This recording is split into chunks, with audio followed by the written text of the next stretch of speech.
The night hung heavy over Jerusalem. A cold wind brushed the rooftops as if the city itself shivered at what was coming.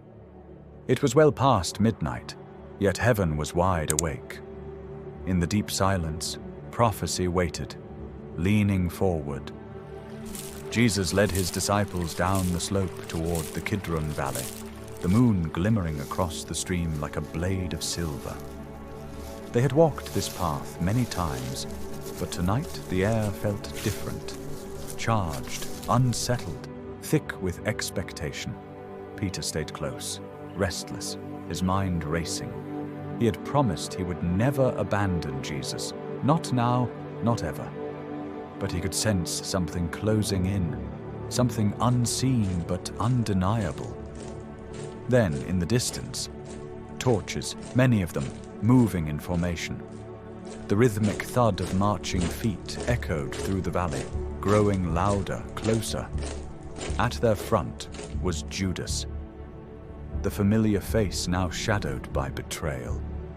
Before the soldiers even reached him, Jesus stepped forward, calm, unhidden, unafraid.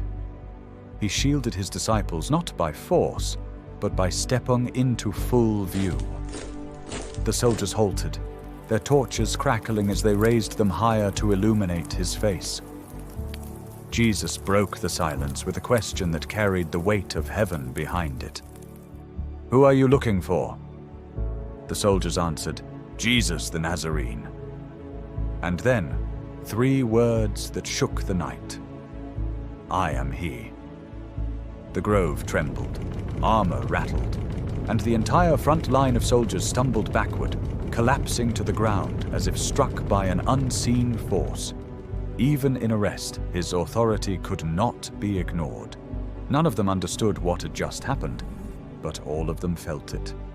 Jesus stood unmoved, his presence steady in the flickering torchlight.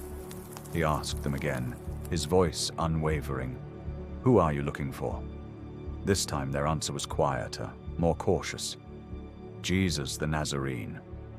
Jesus offered himself freely. "I told you that I am he. And since I am the one you want, let these others go."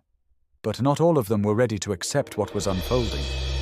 Behind Jesus, Peter's breath grew short and sharp.